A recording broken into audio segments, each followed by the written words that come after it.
The Gentlementor.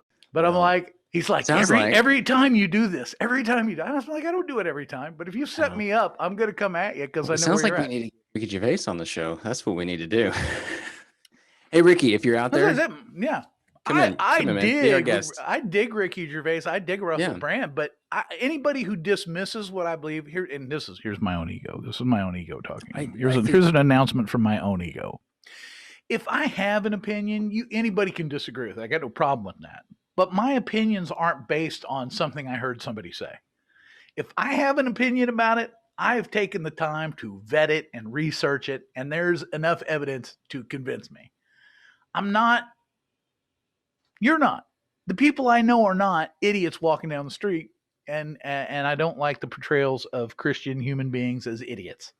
I dislike that. Well, yeah. I know I shouldn't, and I don't get bent about it, but I would like the opportunity to. Well, I'd like for men to speak not for to the be other portrayed side on TV as the butt of all jokes. The butt of all jokes, and so yeah, I know. I just when I get the opportunity, I feel it incumbent upon me to show that I believe in something that's a little more thoughtful than maybe other people expect. Well, and the thing is, I guess the moral thing to do is to not discredit someone else's opinion because you think yours is better. I mean, what kind of? Wait a minute. No, wait a minute. To think, for example, Ricky Gervais, he's got his own opinion on animals and whatever. It's like, okay, I'm not going to dismiss him because I'm like you're saying, you felt dismissed. Yeah, I feel like he's a to me, that's the most human disrespectful, immoral thing to do is to disrespect someone else's opinion. You're welcome to your opinion, Doug. You have got an opinion. Everybody's got an opinion. You know what they say? Opinions are like buttholes. Everybody's got one, and most of them stink. So I mean there are people I respect, and I suppose that's why it affects me more. And I don't feel the need to be bombastic and yell and go, I can't believe how they're treating Christians. It's as ridiculous as when Christians get bent about worldly people sinning. But you like someone who's thought through their opinions and thought through things before they actually say them. If a person who's that thoughtful and that intelligent has thoughtful, intelligent opinions, I just feel like it's somewhat incumbent on them to at least hear from some of the people they're dismissing. Agreed. Or and I'll give Russell Brand this that I won't give Ricky Gervais. Refrain from vocalizing that. Yeah. In public. I've seen Russell Brand actually do that, actually bring people on his show who he disagreed with and try to have real civil conversations. Let's do that. Yeah, let's do that. Yeah. You can't talk to everyone, but at least you could. Yeah. Oh, okay. You're right. We should do that. Yeah, we should do that. That should be our thing. We should do for one what we wish we could do for all. That's an interesting. So anyway, that was part of the weekend, but it was nice. It was a good conversation with Charlie. Like I said, I always enjoy a conversation with Charlie. I always enjoy like somebody that will actually take up and like let's enter into a conversation, because that's kind of why we're doing what we're doing, and because it's what we do is sit and have conversations about things. And boy, it's become unpopular anymore. People just, and not because it's wrong to share information, just because that thing that people always have, the in a hurry thing we've talked about so many times, you know. Yes. I'm so busy. I can't get into a conversation about that. So here you go. This kind of goes along with that whole thinking. I was in Orlando this last week. Woohoo! And I was sitting with my coworker. We were sitting there waiting for an Uber to come pick us up to take us to dinner. And this gentleman comes down and sits next to us, and he's a pastor from, where did he say he was? Upstate New York, somewhere like that. And anyway, we got to talking about race because he was a black pastor, very nice fella. We got to talking about race. We got to talking about, he was from Minnesota. I forgot. He's from Minnesota. So he had one of his centers. He works for Adult and Teen Challenge. One of his centers actually got vandalized. They had to close down because of the rioting and things that were going on in Minnesota during the whole George Floyd thing. And so he said he was asked by a group of business leaders, white business leaders there in his area about, we need you to come on and help us so that we can think, we can not be racist, we can blah, blah, blah, blah, doing all this stuff. And he was like, I was the token black man. And he goes, they just wanted me to help them not offend anybody. Mm. And he just sat there and he said, you know what? Be who you are.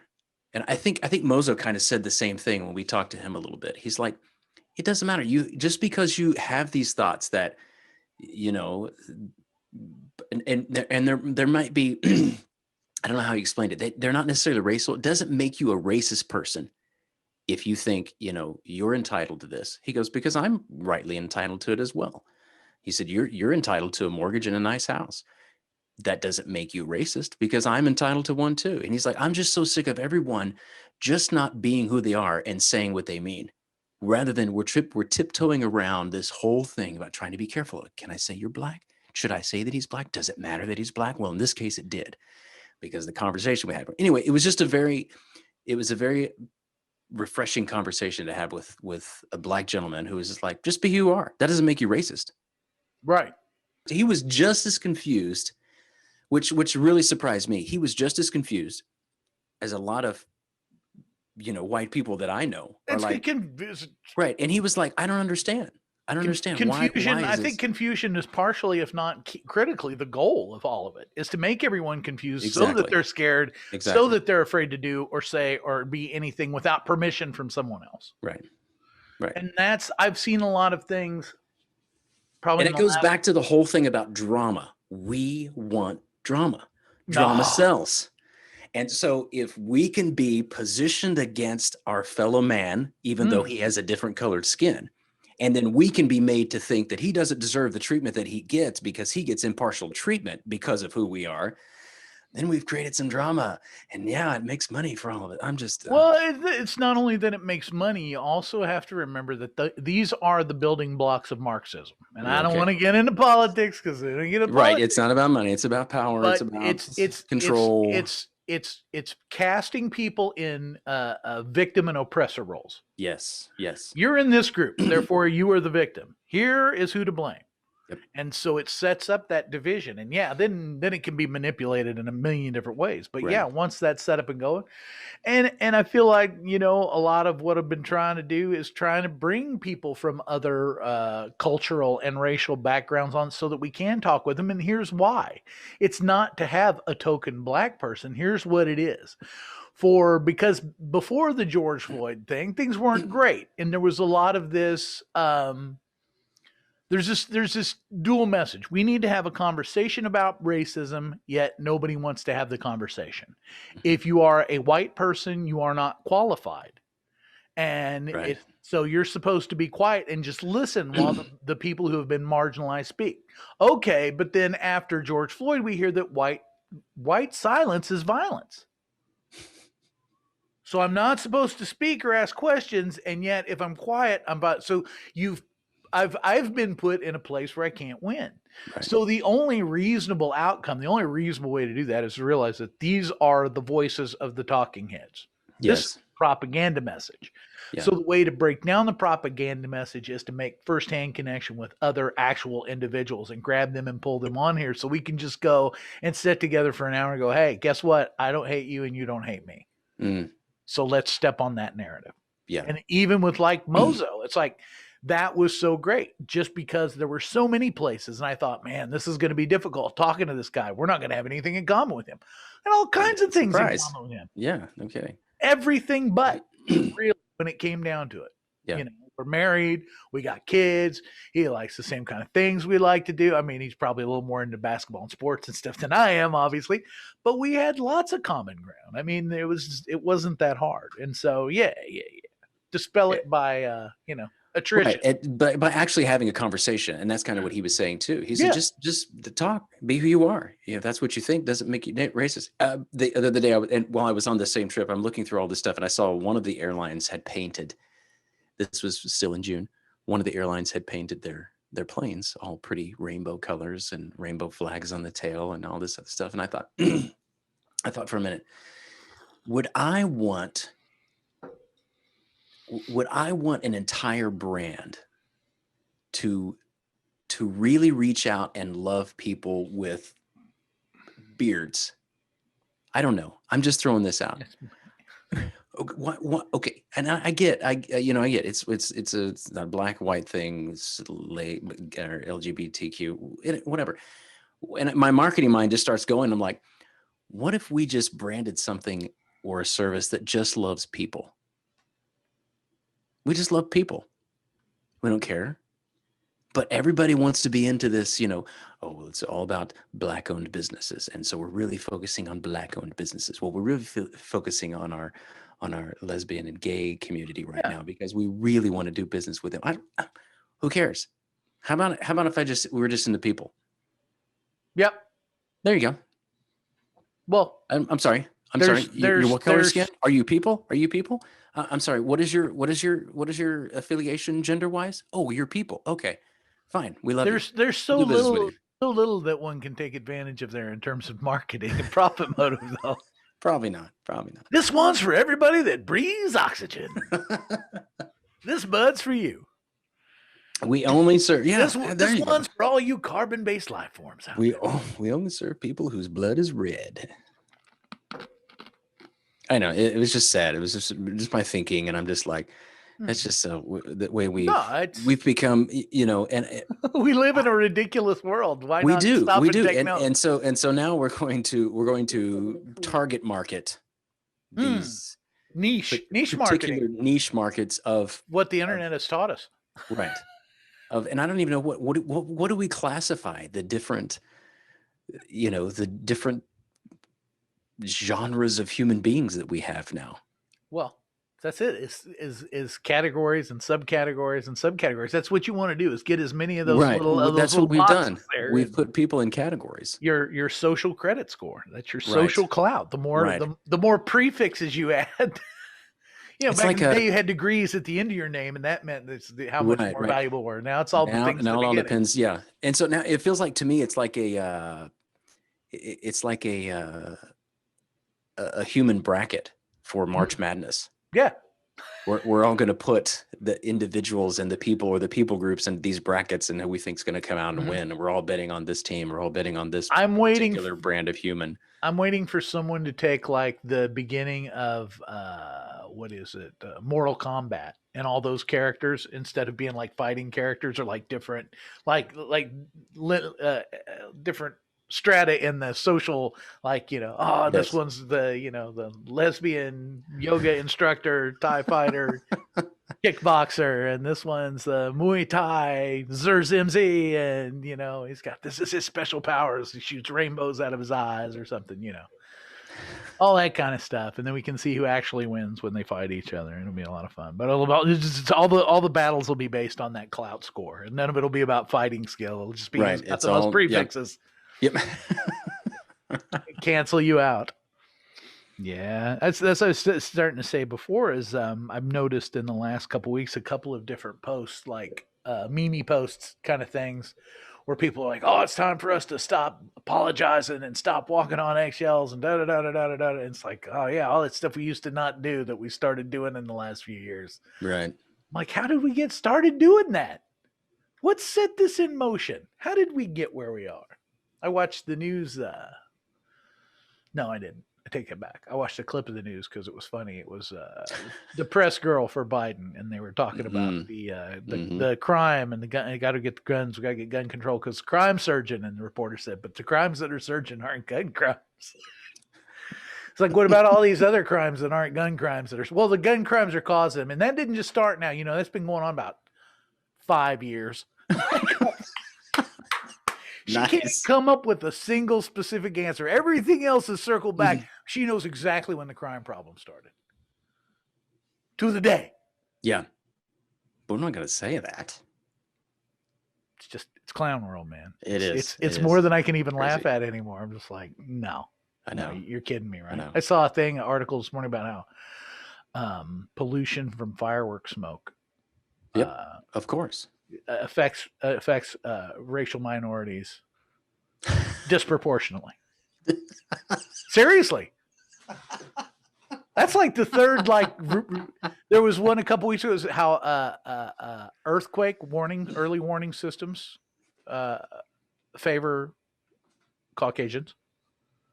There was the fireworks smoke, and there was a third one that was even more ridiculous. And they're all three absolutely real.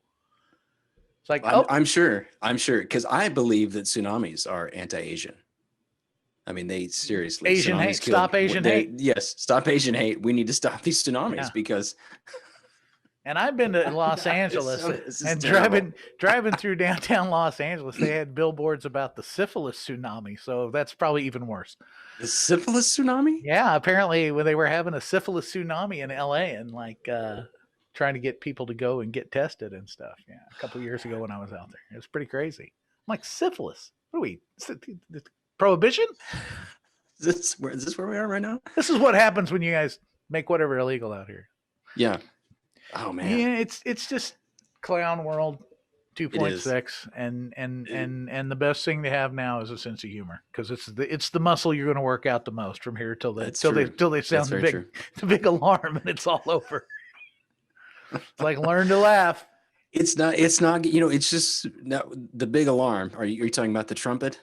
Yeah. Which alarm are you talking about? Okay, because the man upstairs and his big alarm. That's going to be over for those who believe in that sort of thing. And now but hey, when the trumpet sounds and those Christians are gone, that's going to be aha!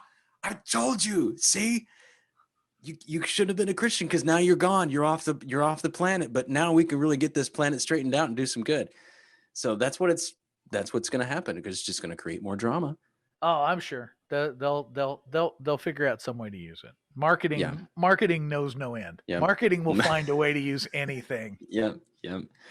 No, I have been Andy and I have been in an interesting conversation theologically as of late, and he is interestingly is becoming more and more. He's been reading some book, and he's more and more convinced that heaven will be like more of a physical reality than we think it will be.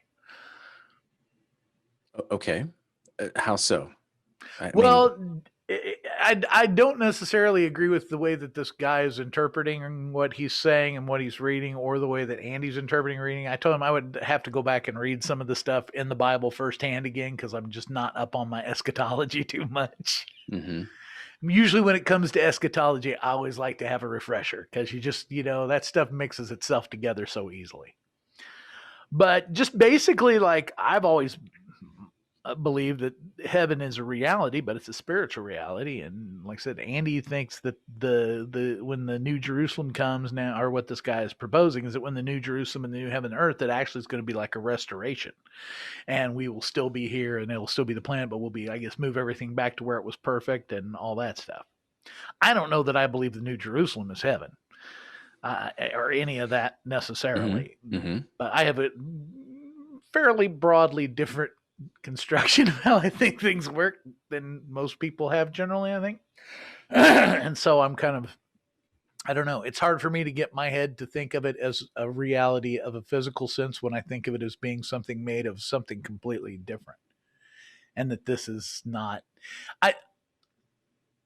I feel like a lot of people who have lived on Earth have a lot of attachment to it. And a lot of hope and expectation that whatever comes after this is going to be really familiar looking and going to be a lot like here.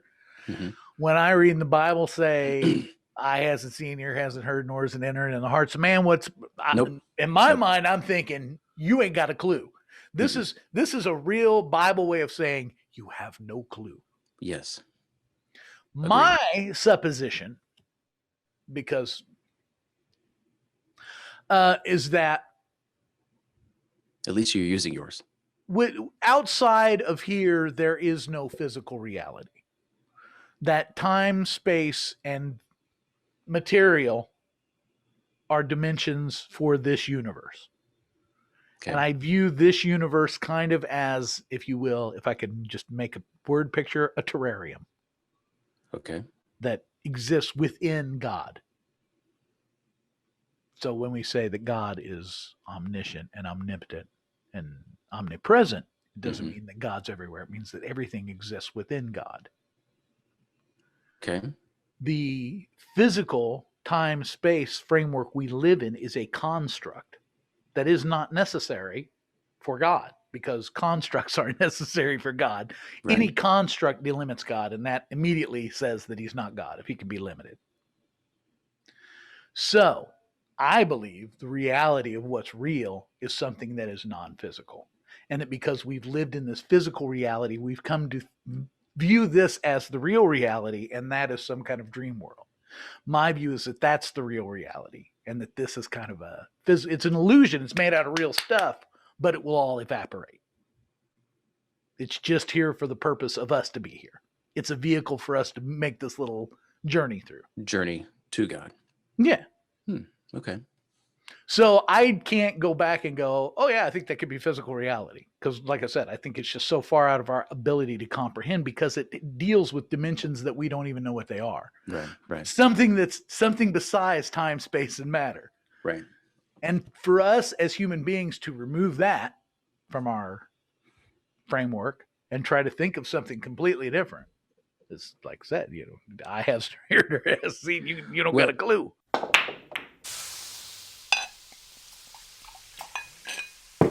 The Gentlementor.